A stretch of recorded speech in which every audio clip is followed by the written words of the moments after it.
Hello, welcome to Guidancy Education Channel. In this video, we are continuing Class 11 Chemistry, Chapter 2, Structure of Atom. We will see the topic that is discussed under this. Merits and demerits, that is, limitations of Bohr atomic model. This topic is very important from examination point of view. So watch the video completely without skipping. And if you think the video is useful, like the video, share the video, and also leave your comments as feedbacks in the comment box below. If you are watching without subscribing my channel, do subscribe it now and also press the bell button near it so that you get intimated as soon as new videos are posted. Thank you very much. Let us start the class. In this video, we will discuss Bohr's atomic model, merits and demerits. We have already discussed Bohr's postulates, that is Bohr's theory. If you have not watched that, please click the I button in order to watch that. Okay? We will take up merits first. According to Bohr's first postulate, electrons revolve around the nucleus in definite orbits of fixed radius and energy. If this is the nucleus, and this is the orbit and this is the electron. The electron revolves around the nucleus in the orbit and the orbit has definite radius and energy. The energy of this electron is also fixed. In addition to this, the second postulate says that the energy of an electron in a particular orbit does not change with time. It remains fixed. So what does this mean? It means that the electron will not lose energy and come and collide with the nucleus. This is the nucleus. So merit number 1 is Bohr model could account for the stability of atom. Merit number 2. Bohr theory could explain the hydrogen spectrum. You have already learned the explanation of hydrogen spectrum as given by Balmer and Rydberg. They gave the expression for calculating the wave number of the radiation absorbed or released during transition from one principal quantum number to another. Here we are going to discuss the explanation of hydrogen spectrum as given by Bohr. His explanation is more elaborate. He gave formulae or expression for calculating three important features of the radiation absorbed or emitted during transition from initial quantum number to final quantum number. Ni is the initial principal quantum number and Nf is the final principal quantum number. The three features are change in energy of radiation absorbed or emitted during transition. Second one is frequency of radiation. And third one is wave number of radiation. We will first consider the energy that is absorbed during absorption spectrum. In this case, as you know, energy is absorbed. When electrons absorb energy, its energy gets increased. So it moves to a higher energy level having the energy same as the energy that is absorbed. The energy absorbed will be equal to the difference in the energy levels. The difference in the energy of the two energy levels is called energy gap delta E. Energy gap delta E is equal to EF minus EI, that is final energy level minus initial energy level. We already have an expression for energy. What is that? E is equal to negative RH into 1 by N raised to 2. It is negative because electronic energy is negative. I have already discussed these points under Bohr's postulates. If you have not watched that, click the I button in order to watch that. Substituting for E, delta E is equal to negative RH into 1 by NF raised to 2 minus negative RH into 1 by Ni raised to 2. On simplification, this equation becomes RH into 1 by N initial raised to 2 minus 1 by N final raised to 2. If you have any doubts, please comment in the comment box below. Let us consider an example where Ni is equal to 2 and Nf is equal to 4. What will be the formula? will be equal to RH into 1 by 2 square minus 1 by 4 square. These quantities are substituted. On simplification, this will be equal to RH into 12 by 64. It is a positive value. So this is for absorption spectrum. I will explain the diagram that is given here in the next page. There is no writing space here. So for absorption spectrum, the energy absorbed is 2.18 into 10 raised to minus 18 into 12 by 64. Okay, this is a positive value because energy is absorbed. Now we will see for emission spectrum. We will use this diagram. While discussing absorption spectrum, we have considered an electron in second principal quantum number absorbing energy and getting shifted to fourth principal quantum number.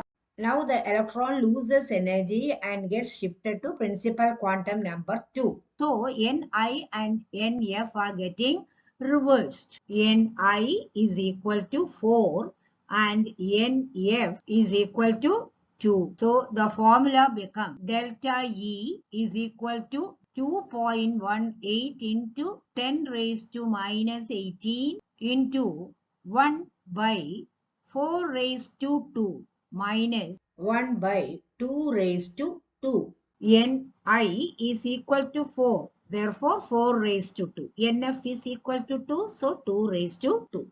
On simplification, delta E will be equal to 2.18 into 10 raised to minus 18 into negative 12 by 64. So many joules. This is a negative value. In the case of absorption spectrum, Ni is smaller than Nf. For emission spectrum, Ni is larger than Nf. So let us recall the general formula.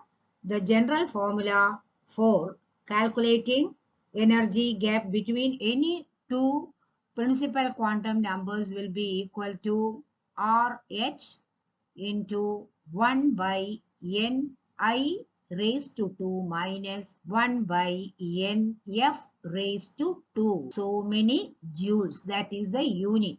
Coming back to this diagram, you can see that the energy gap between the first quantum number and the second quantum number, this space is the largest. So the energy gap between these two is the biggest. As you go upward, you find that the energy gap is getting reduced progressively. Okay, I hope it is clear. Now we will take up formula for the second feature, that is frequency. We have already the formula, energy is equal to h nu.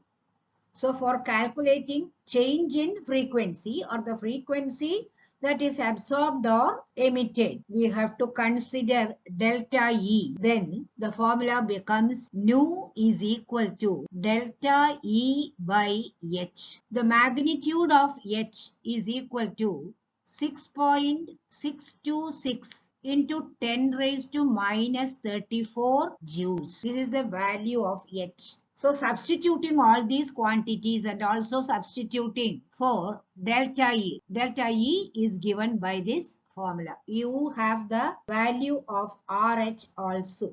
So we will substitute all that. Then frequency becomes equal to RH 2.18 into 10 raised to minus 18 divided by H 6.626 into 10 raised to minus 34 into 1 by Ni raised to 2 minus 1 by Nf raised to 2. So this is the formula. This quantity can be simplified. You will get 3.29 into 10 raised to 15 into 1 by Ni raised to 2 minus 1 by Nf raised to 2. So frequency is given by this. What is the unit? Hertz. So you have the formula. This is a formula given by Bohr for calculating the frequency of the radiation emitted or absorbed during emission and absorption spectrum. Now, one more point remains to be discussed. What is that? It is wave number. We have the formula wave number is equal to frequency by speed of light. Speed of light c is equal to 3 into 10 raised to 8 meter per second. By substituting all this, we can get this is frequency 3.29 into 10 raised to 15 by 3 into 10 raised to 8 into 1 by n I raised to 2 minus 1 by n f raised to 2. It is a number. This will be equal to 1.09677 into 10 raised to 7 into 1 by n I raised to 2 minus 1 by n f raised to 2. Rydberg also gave a similar number. He derived the number empirically based on experimental data available at that time.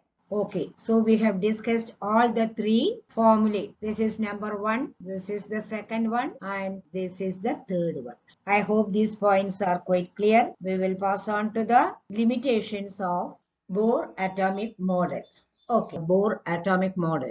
Bohr atomic model could not explain a few phenomena. Let us see those phenomena. Bohr atomic model could explain only structures of atoms like hydrogen or hydrogen-like species, that is with only one electron. It could not explain multi-electron atoms.